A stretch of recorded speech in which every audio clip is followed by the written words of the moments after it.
Welcome to episode 7 of The Player and the Journalist with Jillian Reilly, national champion, and David Vick. Today's show is centered around two questions. Will Louisville crack the top 10 next season? And will we see another first-time champion in 2022? Jillian, national champion, and I will share our opinions. What up? Hello, how are you? I'm doing great because we get to talk lacrosse today. And it's 7:47 Eastern time right now, but it's all good. We're about to talk lacrosse, so let's Yeah, do it. it's about time. It's been a while, so I'm ready. Yes. I'm ready to get back at it. Sorry to our fans that we skipped a week, but it is what it is. So, let's see. The first question: will Louisville crack the top 10? Jillian, first, I would like a yes or no answer. We're gonna put you on the spot, and then you can explain your answer. Oh boy, yes or no? Okay, you're really throwing this at me. I'm gonna have to go with no, straight up, just because I think, there's not much circulating about them at this time, and I think, I do think the preseason rankings are always very telling, and although they do compete within the ACC and they, despite their record last year, they held their own, and we had a tight overtime game with them last year, and ended up going on to win a national championship. So I think, we always say it can be anyone's game on any given day. So I'm not counting them out. I just think at this time, I'm going to have to go with no, just because I think, they are still developing their team. They're still sort of searching for their identity. I think their head coach is very admirable, and he coaches the Canadian team, I think, still, Scott Teeter. So I think he's a very bright coach, and I think he implements a lot of smart strategy. So I'm interested to watch them this season, and sort of see if they can sort of get over that threshold that they have kind of been struggling with the past couple of years. But my short answer right now is no. So I am not surprised you said that. My first thought when I read this question was like, no, but I kind of took it a different way.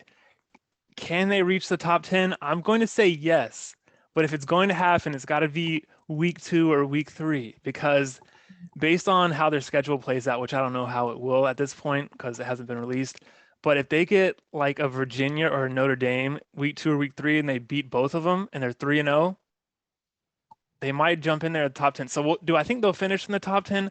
I don't think so. But can they reach the top 10? I think yes, but if they're going to do it, it has to be early in the season. And Mhm. just some nerdy facts for you. Last season, 2021, they went 5-11, 1-9 in the ACC. So you see that in any conference, you're like 1-9, they're terrible, but they're not terrible. They're in the best conference in the sport, okay? And just like you said, they had an overtime game against Boston College, and they had 5 other games against number 8 Virginia, 4 Notre Dame, 8 Duke, and number 6 Notre Dame at the time. They lost by 1, 2, and then 4 or 5, something like that. So they had a lot of close games. Okay, they were in a lot of close games, and if they just get 2 of those, their record looks a lot different. So they can compete. They competed with BC last year. They competed with Notre Dame. The problem I think that Louisville has right now, it's not that can they win one big game, but can they do it across the course of a season like North Carolina or Boston College? I think that's where they're just not at that point yet. And it's going to be hard to get to that point, obviously, in the ACC when you got 2 top dogs in the Tar Heels and the Eagles just Mhm. dominating. But I have faith in Louisville. So I think they can, but it's got to be early in the season. Your thoughts on that? Yeah. No, I definitely agree. I think that's a smart way to look at it. And I will give them a lot of credit. I think they're a team that, despite sort of the adversity in their record and their losing streaks, I think they still did show up like you just said, and they had a couple games they only lost by 1 or 2. I think they showed up every game and still, trying to put their best foot forward and compete for the entirety of the game. And I think if they're, like you just said, if I think they can start to do that consistently, I think they'll be able to start seeing a little bit more of a shift in the momentum of their season. And it's always important for teams within the ACC to come hot out of the gates and sort of get a couple wins under their belt, just in terms of team confidence, and sort of like heading into the mid season rut that teams start to get in. I think it's delayed a little bit if teams can sort of jump right out and get a couple wins under their belt. It just sort of fuels the fire a little bit as the season goes on. So I think that's a great point that you make, and hopefully they can figure out a way to start off the season strong. Maybe shifts in their schedule if they're able to put in a couple of non-conference games right at the beginning and get that winning record sort of going for them. I think a team like Louisville that would help them in the long run. For sure. So a few more little notes I had. They have to replace their starting goalie, Rachel Florek. She is gone, so that's going to be tough. Anytime you have to replace a goalie, it's tough. Mm-hmm. And they also have to replace their leading scorer, Allie Hall. She's no longer there. But the plus about that is, or at least the positive way to look at it, she was their leading scorer last year, but she only had 35 goals, which means they had a lot of scoring depth and that it was really spread out. It's not like you have like Kyla Sears, who we're going to talk about later in the show, but it's not like they had someone who scored 60 goals. I mean, she only scored 35, which is a great season, but it's nothing like off the charts. So I think they'll be able to make up for that. They have Caroline Blaylock coming back, who's pretty good. I think, she's going to have more pressure on her this season, so that will be interesting. And just to piggyback off a point I made earlier, I feel like a lot of people, at least for me personally, I think of Louisville and I think of a new program. But I checked and they've actually been around for quite some time. I think 2009, 2010. And so they just haven't been able to they haven't been able to have that one season like Virginia Tech had a few years ago. They haven't been able to get over the hump. And so for them to do that, this is kind of a tangent, but if they're going to get over the hump, they're going to have to win a game they're not expected to win. And that's not, they can beat Virginia, they can beat a Notre Dame, but at some point they're going to have to beat North Carolina. At some point they're going to have to beat Boston College, which they were very close to doing. But in any sport, if you're growing a program and you want to take that next step, you have to start winning the games you aren't expected to win. So I'm looking forward to them competing. I watched their fall ball game against Vanderbilt. They looked very good, super high scoring. I'm not sure if that's because of the 4 quarters or not, but I'm excited to see Louisville. Like you said, their coach is doing a good job. I love the role of the underdog. Okay, who doesn't like that? So I'm excited to see them. Any thoughts on what I just mentioned, or any final thoughts before we go to question number 2? Yeah, no, I do have one final thought, and it sort of sparked another thought in my mind when you talked about the depth of their offense. A little defensive perspective. We tend to face guard, and last season we did either face guard or a tight matchup. We did end up throwing one on Blaylock, and it didn't really shake them as much as we thought it was going to. And I think that's something that they can definitely capitalize on heading into this season is, sort of giving other players the green light and sort of building that confidence, because they, like you said, they do have a lot of versatility and they do have a lot of depth. And if they can, if other teams start to shut their top scorers down and other players can step up, I think that's a really crucial part to any team success. And on the offensive end, is just being able to, give other players the nod and work as a team. Definitely. For sure. So thank you to Marissa on Instagram who predicted that. Her prediction was that Louisville will make it into the top 10 this season. So we will see. She is a Louisville commit, so there might be a little bias there, but still a good prediction. Fun to talk about. Now, our second question. Will we see a first-time champion in 2022? Again, Jillian, yes or no, and then explain. See, this is a really tough question for me. And I'll tell you, obviously, because I'm biased toward my Eagles, and I think they're going to be able to clinch that trophy again. But I mean, I can't really ignore the fact that Syracuse is another powerhouse team this year, as is Notre Dame, who we've spoken about before. I really can't give a yes or no because I feel like that's wrong. Do I think there's a chance that it'll happen? Yes, but I have faith in my Eagles all the way, and I think they're gonna bring it home again this year. But I think it's an interesting question, and definitely worth discussing a little further, because obviously Kayla Trainer, who I adore and was a BC coach, is directing the Syracuse Orange this year, and she's obviously extremely bright and implements a lot of smart strategy. So I don't know. We'll see. But my thoughts right now are I'm pretty torn and still have all the faith in the world that the BC Eagles are going to get back there. You failed the assignment. We did not get an answer. I'm sorry. I'll take the fail. I'll take the Okay, so do I think we will see a first-time champion? I am going to say no, just because North Carolina and Boston College, I would say North Carolina should be the favorites going in, and Boston College should be number two, just because North Carolina is so freaking stacked. It is insane, okay? But if I had to choose a first-time champion, I do have a short list of 3 schools and then another school that I will get to that I'm going to talk about more so. So we have Notre Dame and Syracuse, obviously. They were in the top 5, top 6 all of last season in the polls. Notre Dame has Casey Choma, freaking dog out there. I love watching her play. They have Bridget Dehan coming back, and you never know when she's going to stand on top of her head and get 40 saves and keep them in it. And you're like, what is happening right now? You know, she's just insane sometimes. She's really good all the time, but it's like sometimes some games just like, what the heck is going on? I can't score on her. It's crazy. So back to my normal pitch voice now. Let's see. Stony Brook. I don't think they've even made it to a Final Four before. So I'm hoping this is the year. And obviously people are going to be like, you're crazy. They don't have Allie Kennedy. They couldn't do it with her. They couldn't do it beforehand with Kylie Ohlmiller and Courtney Murphy, who had the record before Charlotte North broke the record. People don't talk about her. Amazing player. They don't have Taryn Ohlmiller anymore. Yes, I understand. But guess what? Sometimes you just get stuff done when the expectations are not on you. No one expected Boston College last year to do anything. The disrespectful coaches had them at number 18, 16, 17 in the initial poll. Yeah. Something crazy. Bonkers. Okay. So I am excited for Stony Brook because this year there's not going to be any pressure on them. Last year it was Allie Kennedy's final year. It was Taryn Ohlmiller's final year. And there was pressure. This year there's no pressure. Joe Spallina is going to get them girls ready to play. They're going to be letting loose out there, okay? I have confidence in them. They're going to be bullying some people out there. Mm-hmm. Okay, so Stony Brook, Notre Dame, Syracuse. Then I have another team that has won a national championship, I believe, but I have my eyes on in 2022, and it's going to be like it would be a fresh national champion if they won. So it wouldn't be a first time, but it would be a fresh time. Mm-hmm. Okay, so are you ready for this? It's going to surprise you. Oh, I'm ready. I'm excited.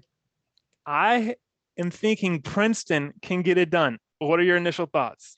Oh, interesting. I 100% agree. I think Princeton, you know, we faced them, I think, twice in my career. Both in the tournament.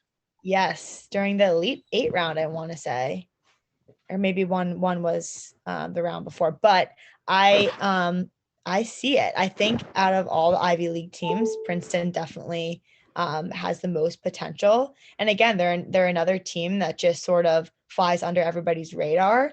But then, you know, they come out with these big name wins, and you know, they turn a lot of heads, and a lot of people, you know, start to see them as you know, Final Four caliber team. So I definitely wouldn't count them out either. I think they're also a gritty team. You know, when you're talking about Stony Brook, I think blue collar, I think aggressive. But Princeton too, I just think they're super fast. They're always super gritty. They're always playing to win. So I definitely can see that. And, you know, it's I think it's about time the Ivy League, you know, sort of make more of a name for themselves. And I think Princeton would be the team to do it. For sure. And just kind of touching on your last point about making a name for themselves, I think the more teams that have a chance to win it all, the better for the sport, the more entertaining, because you don't know what's going to happen as opposed to a few top teams each year. But sticking with Princeton, they did not play last season in 2021. The Ivy League did not play at all. So they're going to be starting off at a little bit of a deficit, I would say. But I have faith in them. And they are in the Ivy League. No offense to the Ivy League, but it will be an easier path to a successful season and an easier path to getting reacclimated with playing and traveling and all that stuff than it would be in the Big Ten or the ACC. Mm-hmm. In 2019, you and your Boston College Eagles took them out in the Elite 8. They were one game shy of the Final Four. That game was in Chestnut Hill. Y'all beat them. The year before, in 2018, they also lost to Boston College. It was the round before the Elite 8, I'm pretty sure. So 2 years in a row, They stormed into Chestnut Hill and they stormed out with an L. This year or next year, they might be storming out with a win wherever they storm into. Okay. I have faith in Princeton, and I have faith in them for two reasons. Two players. Number one's got to be Kyla Sears. Bala. Okay. She's insane. 55 plus goals in 2018 and in 2019. One of those years, she had 64 goals, I believe. Okay. She's coming back. She's a senior. You best believe she's going to be ready to ball out. She didn't get to play last year. This might be her last hoorah. Okay. I am excited to watch her play. I am excited to see Princeton play. Okay. So Kyla Sears, a career 52% shooter. Oh, that is good. Okay. I'm no mathematician, but that is good. Okay. Player number 2, Sam Fish in goal. She got a big frame. She blocking everything. Okay. 26-8 career record. Whoo! Okay, I'm done with the sound effects. But anyways, 5'10", she's a beast. She kept her team in the games against Boston College 2 years in a row. Kyla Sears and Sam Fish. If Princeton is going to do something this season, they both have to ball out.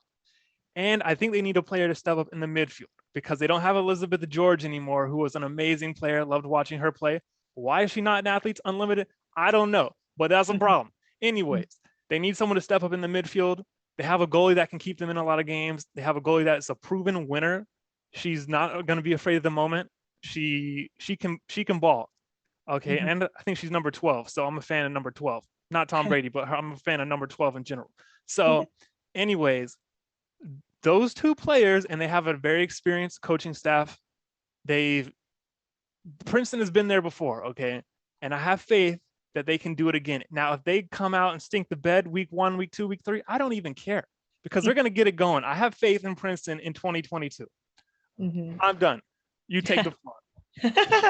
No, I love it. I love it. I think, you make a good point about them not having played last season. And I think, for players like Sears who, had a lot of time to just, focus on building themselves up as a player and focusing on, their player development, their skill development, all of that.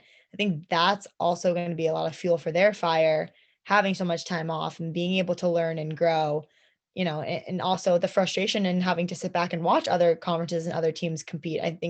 I'm sure that was extra, frustrating. And I think they're going to carry that into this season and play with more of a chip on their shoulder because I couldn't imagine, sitting out and having to watch all these other teams play and a national championship happen and know that they were out of the running for it. I think for any player that's really challenging, but I agree. I think, they have been there before and they know what it takes to get there. They fell short a couple of times, yes, but I don't think it was enough to sort of shut them down and, have them sort of crumble from that. I think they're going to come back with a lot of steam. Like you said, they have a really bright coaching staff who knows how to get it done also. So I'm with you. I'm excited to watch Princeton. And I think they're definitely going to be a force to be reckoned with within the Ivy League. And I think it's really, it's going to be really exciting to watch them compete against other conference teams as well.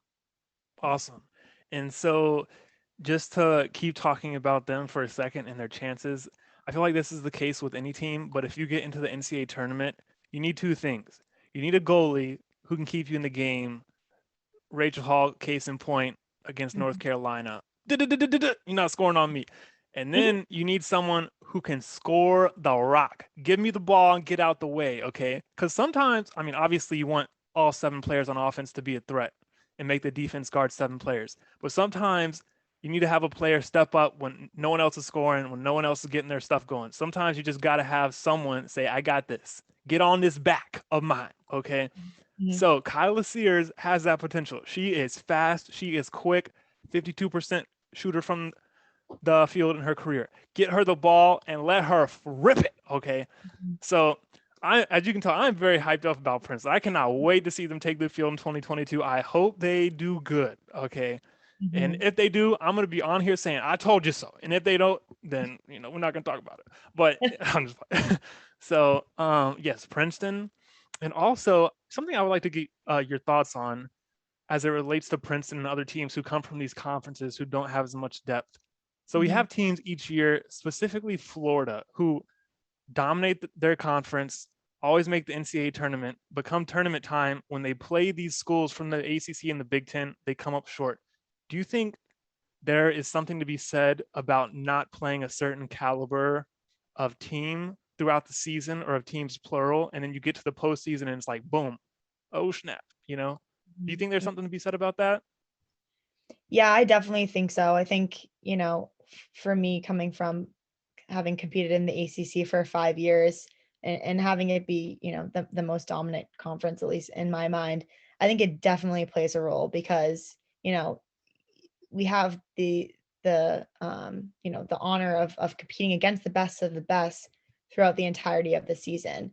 And that really does matter come Final Four time when there's a lot more on the line. I think, again, like nerves and confidence is a huge part of the game. The X's and O's obviously are super important. The attitude, the energy, but the mental side of things, I think for teams that are sort of just getting by with wins, and not necessarily having underdog teams come in and clinch those wins. I think for teams outside of the ACC and the Big Ten, I think sometimes the games are predictable, and sometimes more dominant teams know they're going to win. And so you don't have that sort of camaraderie, and you don't have that mental preparation to sort of like bite down and fight the adversity within the game. I think those moments are the moments that make the Final Four teams stronger. For us, it was a lot of we learned over our 3 losses that it's a lot of the situational work, and it's those overtime games that you come back to win, or it's just the close games that with when the pressure is on, can you sort of perform still. So I do think that it does play a major role in the teams that are not in the necessarily dominant conferences. I think those teams need to sort of shift their focus to making their practices more competitive and doing situational work in practice and stuff like that. Because again, once you're on that big stage, I can confidently say that the mental strain and mental pressure of it all is affects the way that you play. And if you're not being able to practice that throughout the season, it definitely it shows. So I would have to say that it does affect teams for sure. Interesting. So, one thing that is really great about women's lacrosse is that, unlike certain sports, specifically football, where they schedule games out like 10, 15 years in advance, which is insane to me, the women's lacrosse schedules are made year by year. So, there's every opportunity for a team like Florida to play North Carolina like they did last season. And if you are Florida, not to like disrespect their conference, but you go into the season knowing there's a 95% chance we're going to win our conference. We've won it like 10 years in a row. So if you know that's the case, and you know you're going to the tournament, and you see during the tournament what type of team have you lost to? It's a North Carolina, it's a Maryland, it's a Stony Brook. So you need to schedule those teams. I would say at least two of those teams each year. And I Mhm. know that with the scheduling, a lot of it is based on location because of pricing and all that stuff. But there's no reason they can't play North Carolina every year. That's a short trip. It's not like they're traveling up to Boston or all the way to Illinois, which they did actually go to Northwestern for some fall ball games a few weekends ago, which was cool. So I feel like this could really spice things up if people schedule harder, and I think that teams need to. Same thing with a Denver or a James Madison, which, to James Madison's credit, they play North Carolina every year. They have a pretty tough schedule. So if teams schedule harder, then I think that will get them more prepared. So that was just a tangent I had, just a thought that just popped in my mind. So I'm glad we were able to discuss that. Um, do you have anything else? Do you want to put your money on a team if it's not going to be Boston College? Are you willing to publicly say I think it'll be this team as far as a um, first time winner or a fresh one? okay, yeah, I can definitely say, if we're saying Eagles aside, I'll only agree to it if we say Eagles aside, because I'm not putting my money on a team over them. I'll make that clear. But Eagles aside, I'm gonna have to put my money on Syracuse. I think that they have so much depth, and obviously we played them. I think it was 4 times in like 2 weeks during our season, on obviously on the It biggest was a pretty stage. crazy stretch.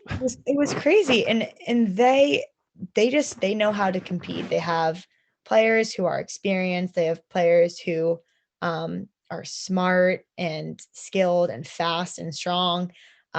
So, and obviously now with Kayla Trainer and Kenzie Kett both on the coaching staff who are extremely bright, I think they've got a lot of firepower coming in. And I think, again, from my defensive perspective, they have a lot of different people to stop. So if your team's defense doesn't have, you know, 6 players in or 7 players out there that can stop all of the threats, then I mean, I think they're going to be one of the top, if not the top offenses in the country. So I will put my money on Syracuse, Eagles aside again, because I just think that they're hungry for it too, right? They're coming off of a loss, and you know, if anybody knows how losses feel, it's me.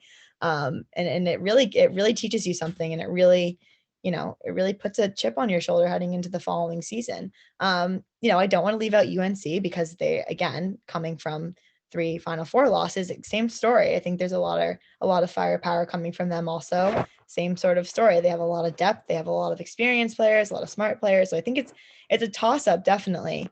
But my money's going to go on Syracuse. Everything you just said is why the ACC is going to be so exciting next season. Boston College is coming back with the best player in the country, in Charlotte North, in a lot of people's eyes.